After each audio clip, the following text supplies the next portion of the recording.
안녕하세요. 구기모입니다. 네, 이번 시간에는 많은 분들이 물어보신 건 아닌데 프리랜서 강사에 대해서 여러 가지 궁금한 부분들이 있으신 것 같아서 제가 저에 대한 이야기를 잠깐 해보도록 하겠습니다.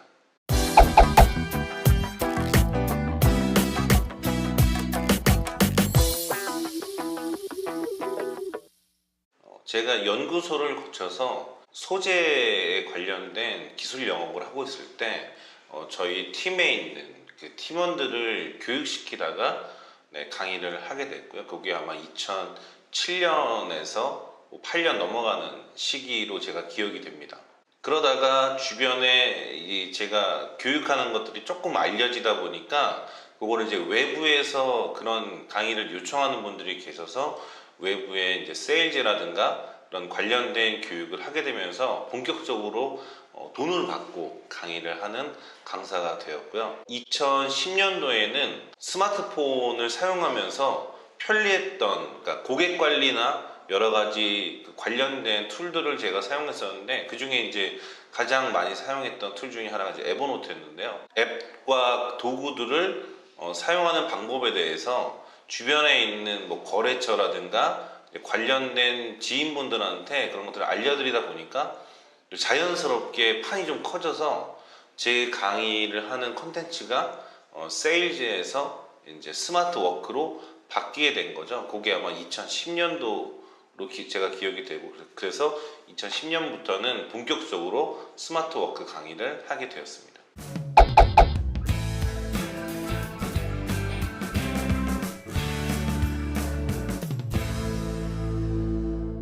자, 100%라고 할 수는 없겠지만 그래도 제가 하고 싶은 것들을 할 수 있다는 게 가장 좋은 거라고 생각이 되고요. 또 제가 어떤 회사, 직장에 이제 몸을 담고 있는 게 아니고 프리랜서로 활동을 하다 보니까 시간을 제가 임의대로 사용할 수 있는 점들이 굉장히 좋다고 말씀드릴 수 있을 것 같습니다.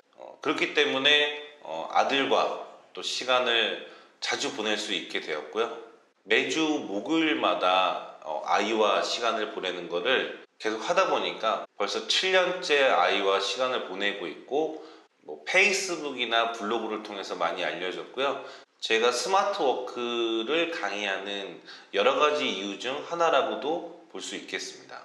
그리고 마지막으로 강의를 하다 보니까 강의에 필요한 그런 컨텐츠라든가 혹은 여러 가지의 그런 중요한 내용들을 제가 또 끊임없이 공부를 하게 되더라고요. 그래서 학창 시절에 못했던 공부들을 지금 할 수 있다는 것 자체가 굉장히 즐거운 일이 아닐까라고 생각이 됩니다.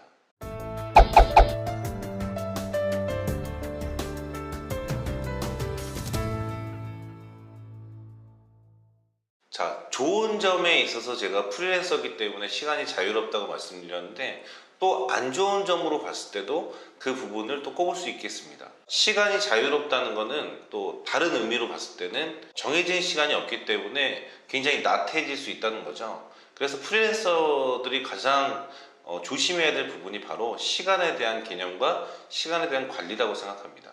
그렇기 때문에 내가 의지대로 시간을 관리하는 건 사실상 굉장히 어렵고요. 그래서 가장 좋은 방법은 시스템을 만들어 놓는 겁니다. 그래서 아침에는 어떤 일을 해야 되고, 오후에는 어떤 일을 해야 되고, 표준 활동은 어떤 걸 해야 되고, 예를 들면 저 같은 경우는 블로그에 글을 쓴다든가 혹은 유튜브 영상을 본다든가 책을 본다든가, 책을 보고 나면 리뷰를 한다든가, 강의를 위해서 어떤 것들을 체계적으로 준비한다든가, 이런 것들이 시스템화되어 있지 않으면 너무나 나태해질 수 있기 때문에 그런 부분에 대해서 좋을 수도 있지만 또 안 좋을 수도 있다는 것을 꼭 기억해 주시길 바라겠습니다. 자, 그리고 일반 직장을 다니시는 분들처럼 매월 비슷한 급여가 나오는 게 아니고, 강의가 많을 때는 또 강사료를 많이 받게 되고요. 또 강의가 적을 때는 강사료가 많지 않기 때문에, 특히 한여름이나 휴가 기간 혹은 연말, 연초, 그리고 연휴가 길 경우에는 이 강사들한테는 굉장히 비수기입니다. 그렇기 때문에 이 비수기를 어떻게 보내느냐가 굉장히 중요하기 때문에, 항상 연휴가 길어지면 일반 직장인분들은 되게 좋아하시겠지만, 저희같이 프리랜서 강사들은 또 연휴를 또 꼭 그렇게 달가워하지는 않는다는 부분들이 조금 안 좋은 점이라고 할 수 있겠죠. 자, 그리고 제가 하고 있는 강의가 기업이나 뭐 기관, 학교, 단체 이런 데서 하는 경우들이 많은데, 이거를 뭐 특정한 기업이나 기관에서만 하는 게 조금 아쉽다는 생각이 들어서 뭐 페이스북을 통해서 오픈 강의를 제가 많이 했었었는데요.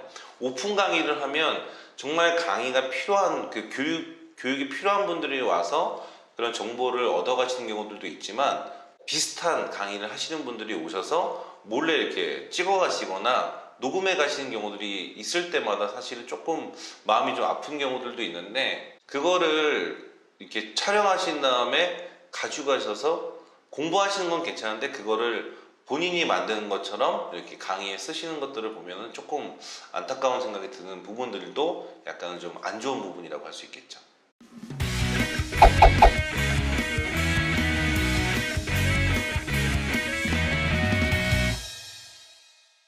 자, 저는 제일 중요한 거는 자기 관리 능력이라고 생각을 합니다.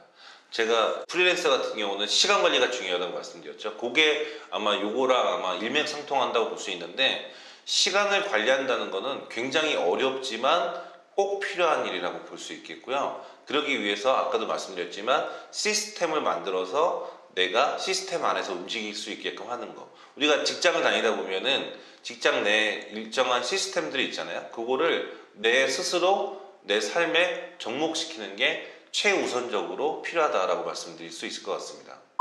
그 다음에는 컨텐츠를 기획하는 능력이 필요하고요. 그 컨텐츠를 더 좋은 컨텐츠로 발전시키는 그런 끊임없는 노력이 또 필요하다고 말씀드릴 수 있습니다. 그리고 강의를 하는 강사의 마인드십, 내가 강의를 해서 이 강의를 듣는 분들이 어떠한 변화를 가질 수 있게끔, 이분들한테 좋은 영향력을 줄 수 있게끔 하는 그런 마인드십이 되게 필요하고요.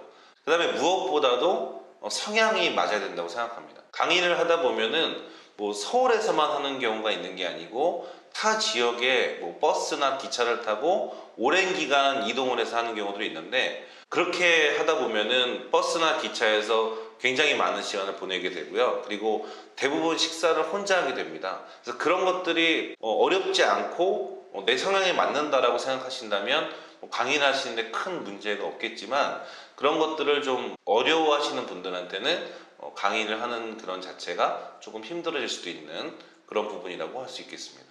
자, 그리고 끊임없이 마케팅 활동을 해야 됩니다. 저 같은 경우는 2014년부터 책을 쓰기 시작했고요. 그 다음에 컬럼, 제가 글을 아주 잘 쓰는 건 아니지만 또 많이 쓰다 보니까 또 컬럼을 쓸 수 있게 됐고, 그 다음에 마케팅을 굉장히 잘 해야 됩니다. 그래서 블로그라든가 뭐 페이스북에서는 이제 페이지, 그 다음에 유튜브, 인스타그램, 뭐 슬라이드 쉐어, 링크드인 채널들을 통해서 나라는 존재와 내가 갖고 있는 컨텐츠를 많은 사람들한테 알리는 것도 표준 활동으로서 굉장히 중요하다고 말씀드릴 수 있을 것 같고요. 그런 것들 또한 또 성향에 어느 정도 맞아야 된다고 생각을 합니다.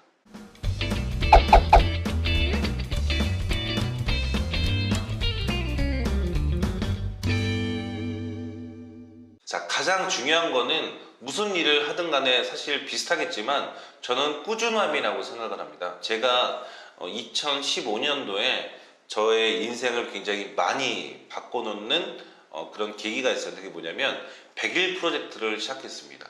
자, 그래서 100일 동안 제가 시간을 더 많이 쓰기 위해서 금주를 시작을 했고요. 그 다음에 금주라는 거는 안 하는 거니까 뭔가 하는 것도 좀 해보자. 그래서 매일 블로그에 글을 쓰기 시작했습니다. 그걸 이제 100일 동안 하루도 빠짐없이 썼고, 그 다음에 100일 동안 하루에 100페이지씩 책을 보는 습관, 그리고 매일 새로운 사람을 100일 동안 100명을 만나는 거, 하루에 한 명이겠죠.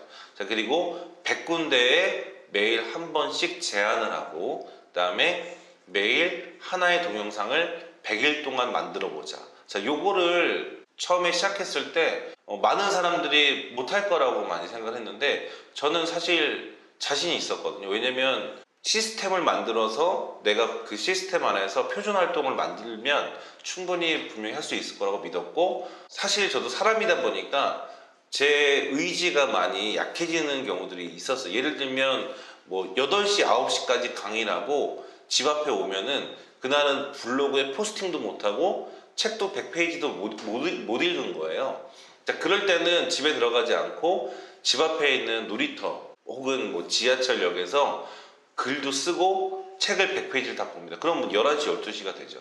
자, 그러고 나서 집에 들어가서 잠을 청했던 기억이 있는데, 집에 들어가면 제가 분명히 안 할 거라는 생각이 들었기 때문에 집 앞에서 그걸 다 하고 들어갔습니다. 그렇게 100일이 지나고 나니까 제가 정말 좋은 습관들이 많이 생겨나기 시작했습니다. 저는 좋은 사람은 좋은 습관이 많은 사람이라고 생각을 합니다.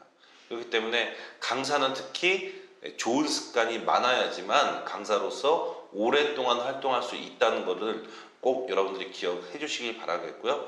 그래서 그런 좋은 습관을 한번 많이 만들어 보시는 것도 굉장히 좋은 방법이다라고 할 수 있을 것 같습니다.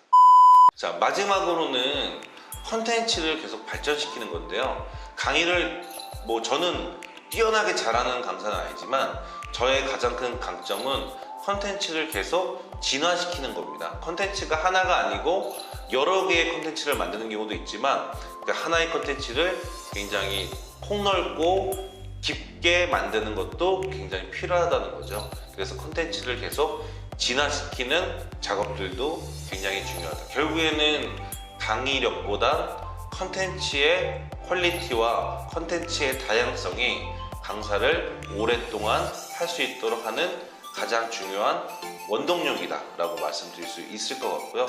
저는 그래서 오늘도 컨텐츠를 위해서 열심히 연구하고 노력하는 그런 강사가 되고 있기 때문에 여러분들 강사를 꿈꾸시는 분들이거나 혹은 지금 강의를 하고 있는데 일이 많지 않으시거나 혹은 프리랜서의 삶을 꿈꾸시는 분들은 이 영상이 조금이나마 좀 도움이 되셨으면 좋겠고요. 더 궁금한 내용이 있으시거나 혹은 필요한 자료들이 있으시면 언제든지 댓글이나 혹은 뭐 이메일로 저한테 연락을 주시면 제가 아는 한도 내에서는 제가 답변을 꼭 드리도록 하겠습니다. 오늘은 여기서 마치도록 하겠습니다. 감사합니다.